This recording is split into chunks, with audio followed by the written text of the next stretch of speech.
আসসালামু আলাইকুম। কাছের এবং দূরে, ইটালি বা ইটালির বাইরে আপনারা যে যেখান থেকে আমার এই ব্লগটা ইউটিউবে দেখবেন, সবাইকে শুভেচ্ছা ও ভালোবাসা। আমি উজ্জ্বল, ইটালির রাজধানী রোম থেকে। আজকে ঢাকা বাংলাদেশ থেকে আমার কিছু মানুষ ইনফরমেশন দেয়, যাদের কাছে কিছু তথ্য পাই আমি নিজেই অবাক হয়ে গেলাম। সেটা হলো ঢাকার যে অ্যাপয়েন্টমেন্ট সিস্টেমটা, মানে যারা ইমেল করছেন তারা ফাইল জমা দিবেন, সেইটা নিয়ে কঠিন প্রতারণা বা কঠিন কিছু দুর্নীতি চলতেছে। সেটা আমি আজকের ব্লগে তুলে ধরবো। আর যারা স্ক্যান কপি জমা দিচ্ছেন তাদের ম্যাক্সিমাম কন্ট্রোল হয়ে গেছে, শুধু অপেক্ষা আপনাদের ডাইকা ভিসা দেওয়ার। তো এইটা নিয়ে আজকের ব্লগে কথা বলবো।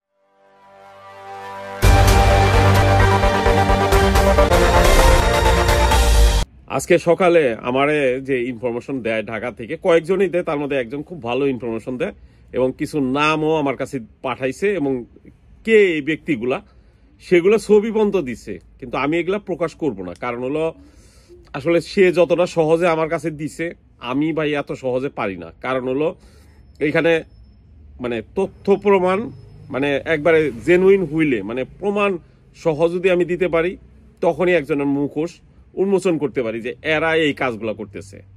তো আমার যেটা জানাইলো খুব কঠিন জিনিস, সেটা হলো ঢাকাতে অ্যাপয়েন্টমেন্ট সিস্টেমটা এই পুরো ডিসেম্বর মাসে বুক হয়ে গেছে, মানে টাকার বিনিময়ে।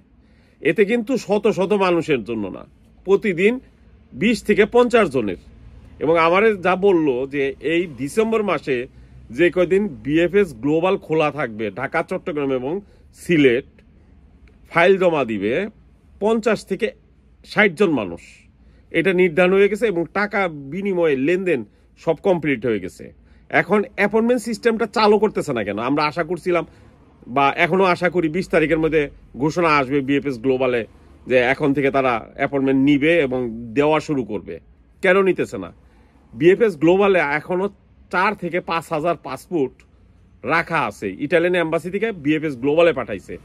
এখন সেখান থেকে মেল করা হয়েছে, ফোন করা হয়েছে, ইমেল করা হয়েছে, কিন্তু যাদের পাসপোর্ট তারা নিচ্ছে না। কেন নিচ্ছে না এই গুমরটা আমি আপনাদের একটু বলি। ম্যাক্সিমাম পাসপোর্টওয়ালারা লস পাসপোর্ট বইলা একটা জিডি কইরা সে আবার নতুন করে পাসপোর্ট তৈরি করে, কেউ আরব রাষ্ট্র, মালয়েশিয়া, সিঙ্গাপুর বিভিন্ন দেশে চইলাও গেছে। অনেকের ভিসা ছিল, সে দেখাইছে আমার পাসপোর্ট হারাই গেছে, তখন কি করছে, এম্বাসি থেকে ভিসা নিয়ে কেউ আরব রাষ্ট্রে চলে গেছে। এখন সে তো জিডি কইরা পাসপোর্ট দিয়ে চলে গেছে নতুন পাসপোর্ট বানাইয়া। এখন ওই যে তার যে পুরান পাসপোর্ট ইটালিয়ান এম্বাসিতে আটকা, সেটার জন্য সে আর যাবে না। তো এইটা তো বিএফএস গ্লোবাল জানেন, যে দেশ থেকে আসছে সে ভাগ্যের সন্ধানে চলে গেছে, ভালো করছে, আমার দৃষ্টিতে ভালো করছে। তো এই কারণে 4-5 হাজার পাসপোর্ট এখনো আটকা। এই কারণে বিএফএস গ্লোবাল ইটালিয়ান এম্বাসিরে দেখাইতেছে যে এখনো অনেক ভালো পরিমাণ, প্রায় 4-5 হাজার পাসপোর্ট আটকা আছে। এগুলো শেষ হওয়ার পরে অ্যাপয়েন্টমেন্ট দেই, কিন্তু তারা ভিতরে ভিতরে এলএন আর এলকিউর একটা খেলা খেলতেছে, যে খেলায় বাংলাদেশি 2-3 জন মোস্ট খারাপ মানুষ এগুলোর সাথে জড়িত। এবং বিএফএস গ্লোবালের ম্যাক্সিমাম কর্মকর্তাই জানে, কারণ তারা সমান বাট পায় প্রত্যেকেই, এবং বাংলাদেশি না, তারা আমাদের পাশের দেশের। বিএফএস গ্লোবালে বলার কোনো সাধ্য নাই, কারণ আপনি যাইয়া বাংলাদেশে পররাষ্ট্র মন্ত্রণালয় এখানে সরাসরি প্রমাণ ছাড়া কোনো কিছু করতে পারবো না। স্ক্যান কপির একটা খবর দিই, যারা স্ক্যান কপি এবং নৌলস্তা জমা দিচ্ছেন বিএফএস গ্লোবালে, ইটালি এম্বাসি ম্যাক্সিমাম কন্ট্রোল হয়ে গেছে। এখন যে কয়জন ভিসা পাবে ম্যাক্সিমাম কন্ট্রোল হয়ে গেছে, যে ভিসাও স্ট্যাম্পিং হয়ে গেছে। আগামী 1-2 সপ্তাহের ভিতরে যদি এই নাতালের ভিতরে, বন্ধের ভিতরে না ডেলিভারিও পান, জানুয়ারি পুরা মাসটা যারা স্ক্যান কপি জমা দিচ্ছেন তারা ভালো পরিমাণ ভিসা পাবেন। এবং অলরেডি অনেকেই ভিসা নিয়ে স্ক্যান কপি জমা দিছে, তারা ইটালিও চলে আসছে। তো এই পরিমাণটা সংখ্যা কম, প্রতিদিন হয়তো বা 20-30 জন, 40 জন এরকম।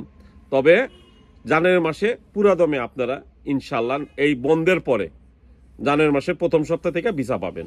তো ভালো থাকবেন সবাই, দোয়া করবেন। আসসালামু আলাইকুম।